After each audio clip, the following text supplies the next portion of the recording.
Olá, alunos! Nessa aula de hoje, nós vamos trabalhar a parte 3 do módulo 6 de Geologia e Geomorfologia do Brasil. A ideia dessa aula é trabalhar sobre os recursos minerais, conforme vocês verem na imagem, o ouro, que é muito utilizado na nossa economia, e lembrando o minério de ferro, que é o mais exportado no Brasil.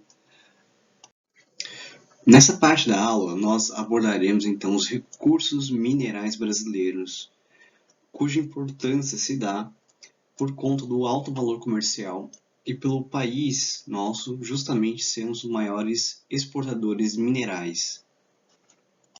Os recursos minerais são parte dos recursos naturais do planeta.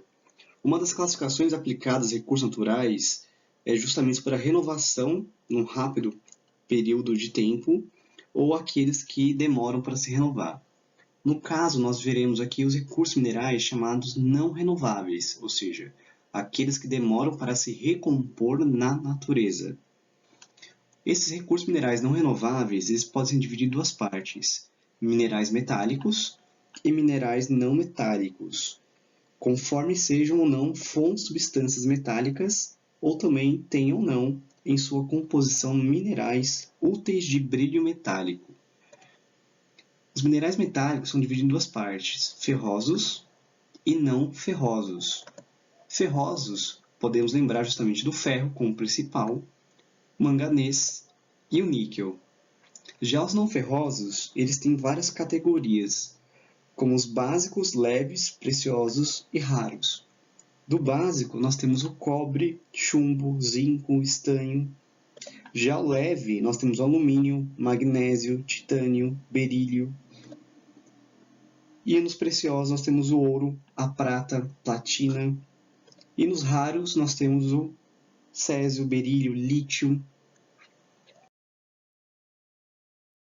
A diferença entre os metais ferrosos e não ferrosos é justamente pela utilização na indústria do aço e nas demais fabricações de ferroligas. Já os recursos minerais não metálicos incluem todos os outros, como aqueles utilizados na indústria química, tendo enxofre e a pirita, para alimentos, fertilizantes, fármacos e também para a indústria de construção civil, como areia e cascalho.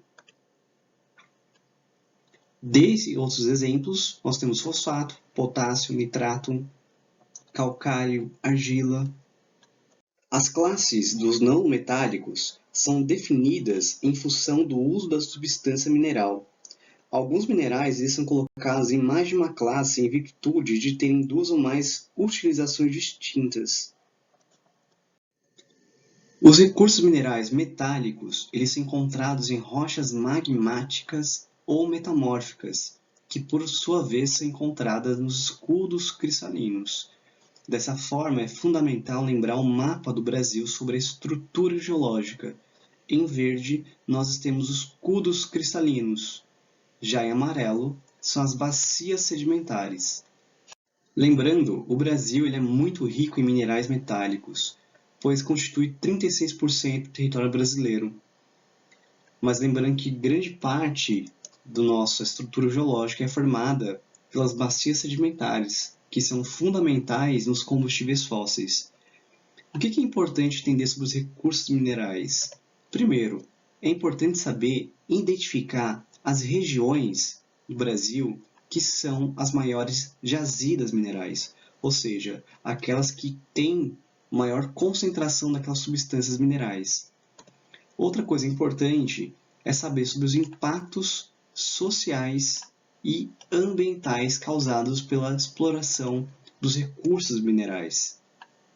Vamos ver agora os principais minerais que o Brasil explora. Temos aqui a bauxita, em que o Brasil ele é o terceiro entre os maiores produtores mundiais e também temos a terceira maior reserva de bauxita no mundo. Da bauxita é extraído alumínio, que é um metal muito importante por ser utilizado na fabricação de carros, aviões, portas, janelas, panelas e também é um grande condutor de eletricidade e anticorrosivo. A principal e maior jazida nacional encontra-se no Vale do Rio Trombetas, afluente do rio Amazonas, em Oriximiná, no Pará. A maior parte de bauxita é extraída no país e é exportada para o Canadá, enquanto a minoria ela é para consumo interno. No mapa nós temos aqui a região de Oriximiná, que fica, né, na foz, né, entre o Trombetas e Amazonas também. Para a exploração da bauxita e do alumínio, foi criado o projeto Albras Alunorte, em que a usina de Tucuruí, isso tudo na década de 80, vai justamente permitir a exploração do alumínio. Para você ter uma ideia, para realizar a criação da bauxita, você precisa fazer um processo chamado eletrólise. Isso gasta muita energia elétrica. E essa, justamente, usina hidrelétrica Tucuruí, ela vai ser usada para produção da fundição do alumínio, que seria através desse processo que nós estamos vendo aqui. Do minério da cassiterita é extraído estanho, que é muito utilizado na liga com chumbo como solda nas áreas de eletrônica e decoração, por ser resistente à oxidação. O Brasil, mais uma vez, está entre os principais produtores no mundo. Aqui nós temos destaque: o Brasil é a terceira maior jazida do mundo, tendo a China como a primeira maior jazida e também maior produtora. Em segunda maior jazida é a Indonésia. Em terceiro, nós, o Brasil. O Brasil ele tem como destaque também como sendo o quinto maior produtor da jazida de cassiterita. As áreas de destaque estão para o Amazonas e para Rondônia e Pará. No mapa está destacado justamente a região da Rondônia, onde há uma grande concentração também da produção.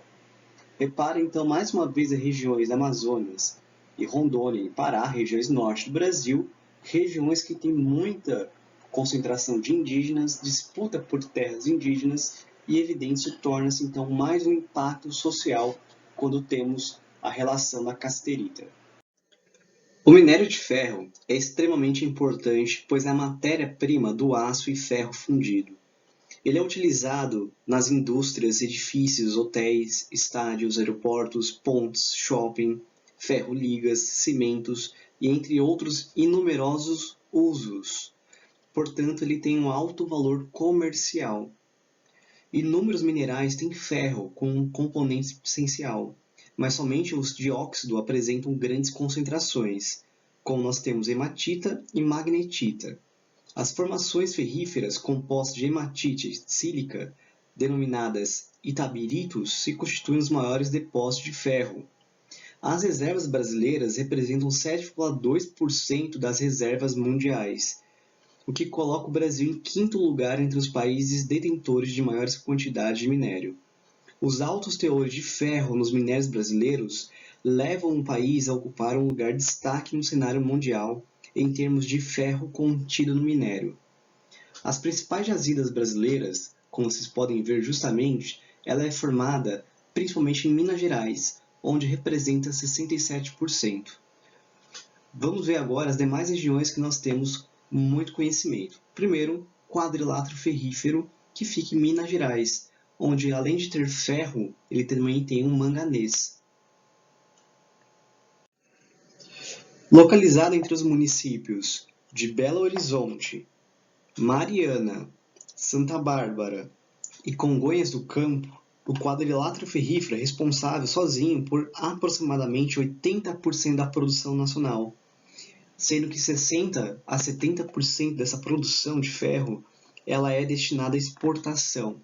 Vamos lembrar que as principais empresas de exploração de minério de ferro são a Companhia do Vale do Rio Doce, que foi privatizada em 1997, e nós temos também outras regiões que acabam utilizando esse consumo interno, como por exemplo na região sudeste nós temos a Companhia Siderúrgica Nacional, CSN, em Volta Redonda do Rio de Janeiro.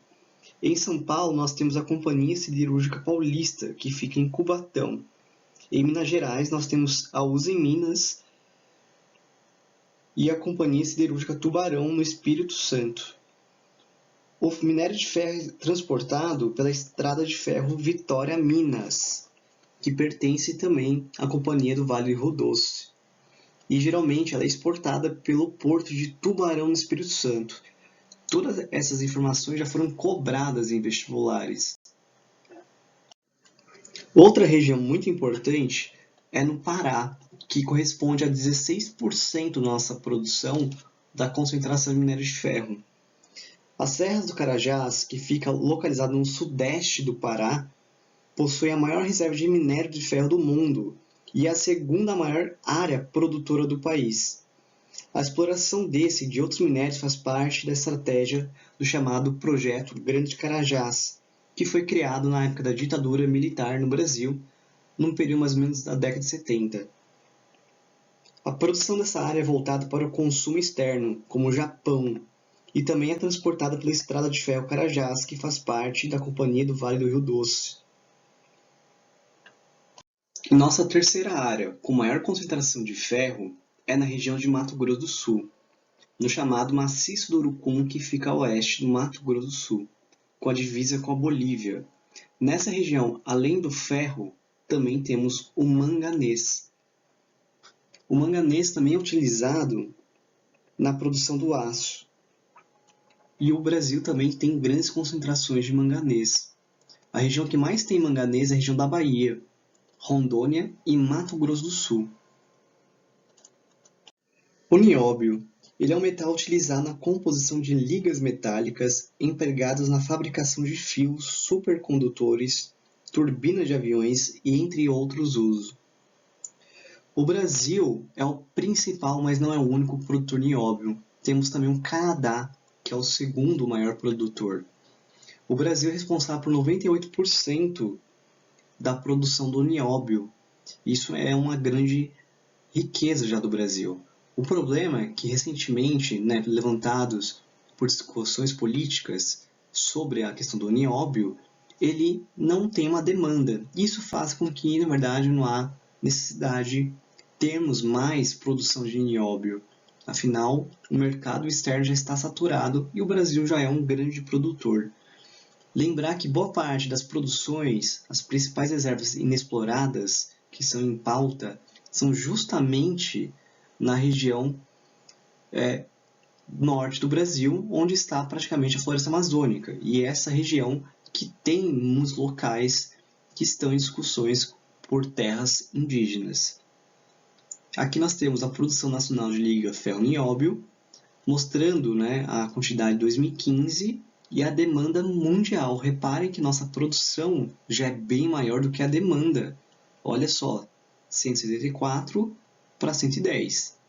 Ou seja, não há necessidade, a não ser que haja então uma demanda no mercado mundial. Boa parte dos países que importam nosso nióbio é a China, Estados Unidos e o Japão. Vamos agora tratar sobre os recursos minerais fósseis, que está relacionado aos combustíveis fósseis como petróleo, carvão mineral e gás natural. Eles são chamados de recursos energéticos, pois a maioria deles são utilizados para energia. No caso do petróleo, por exemplo, além da energia, é utilizado também na fabricação de vários compostos, como plásticos, borrachas, tintas, solventes e outros produtos domésticos. No caso desses produtos fósseis, lembrar que eles são encontrados nas bacias sedimentares, que correspondem a 64% do território brasileiro. Mas boa parte dessa produção do petróleo, por exemplo, é encontrada nas plataformas continentais, ou seja, nesses relevos oceânicos. Sobre as principais jazidas de petróleo no Brasil, é importante lembrar que a primeira poço de petróleo encontrado foi em 1939.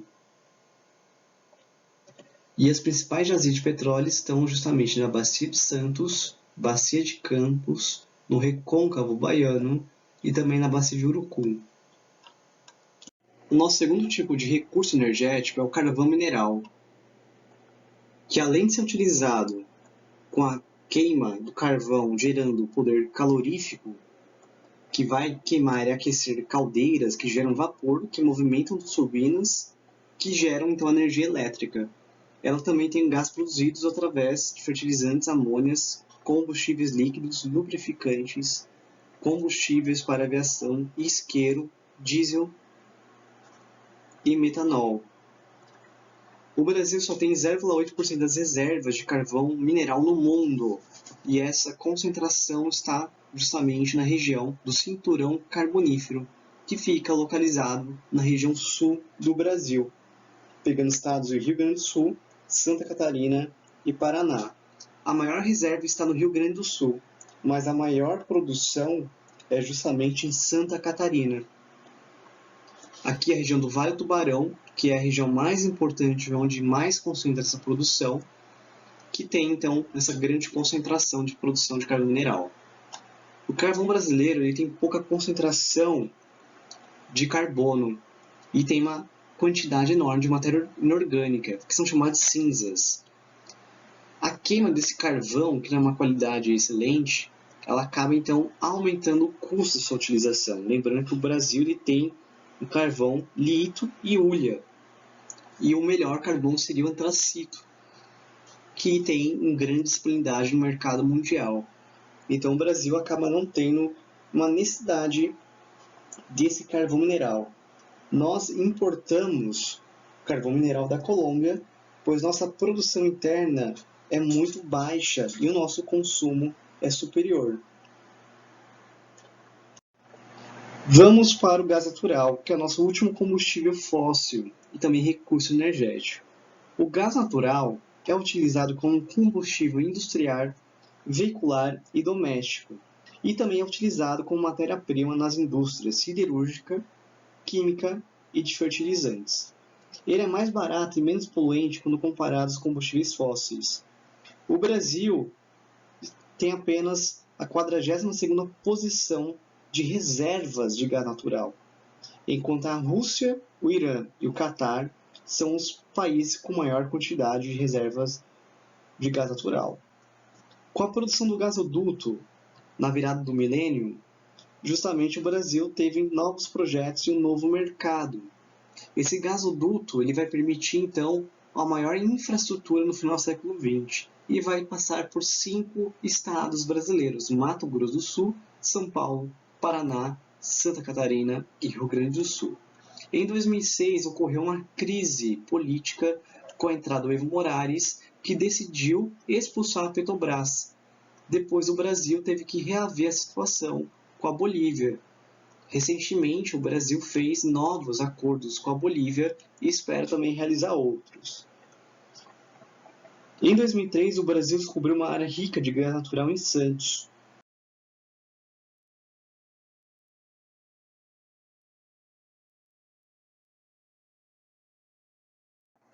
E outra região também que teve uma descoberta foi em Urucum, na Amazônia, em 2001.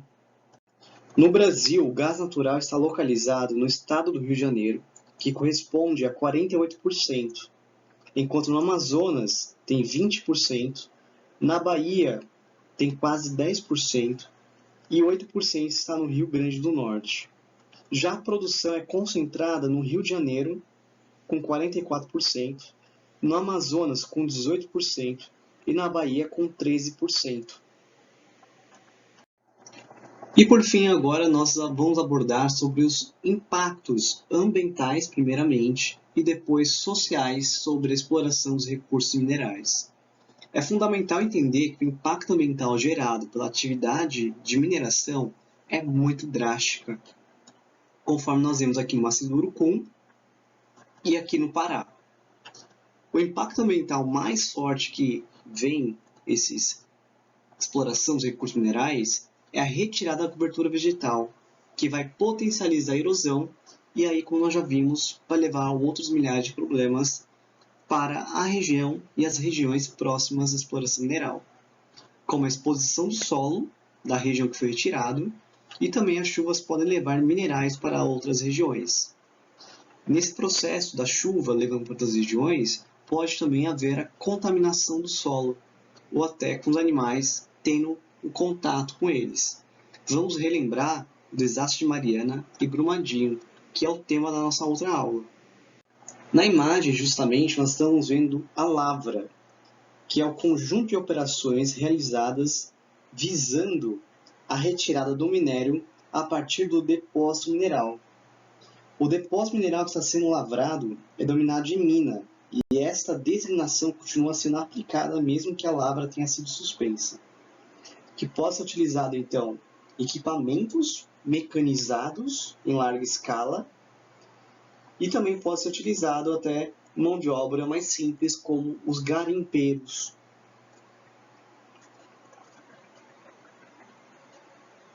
Geralmente, quando eles retiram os minerais, e aí fica apenas os minerais que não vão ser utilizados, eles são chamados de rejeitos. E esses rejeitos, eles podem ser transportados para os cursos d'água com muita chuva. Dessa forma, há uma necessidade de, quando acabar a atividade mineral, de justamente fazer a recuperação da paisagem com a reposição do solo e reflorestamento nas áreas já exploradas, bem como o tratamento adequado dos rejeitos para evitar que alcance os cursos d'água. Na imagem, justamente, nós estamos vendo a lavra, que é o conjunto de operações realizadas visando a retirada do minério a partir do depósito mineral. O depósito mineral que está sendo lavrado é denominado de mina, e esta designação continua sendo aplicada mesmo que a lavra tenha sido suspensa. Que pode ser utilizado, então, equipamentos mecanizados em larga escala, e também pode ser utilizado até mão de obra mais simples, como os garimpeiros.